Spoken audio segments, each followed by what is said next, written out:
Ang pinadeliver natin ngayon, 1 kilong breast chicken.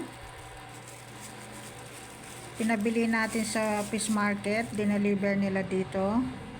1 kilong breast chicken. What is this? Milkfish or bangus.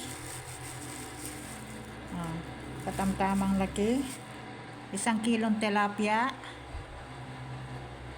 Ang fresh chicken breast. Isang fresh peanut na nilalaga. 2 taling fresh spinach.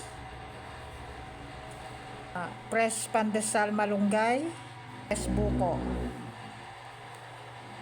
Yan ang naabot ng ating 1,000 pesos ngayong umagang linggong umaga. Dineliver na lang dito. Galing ng fish market. Yan. 1,000. 1,000. 1,000. Hindi na masama. Dineliver naman.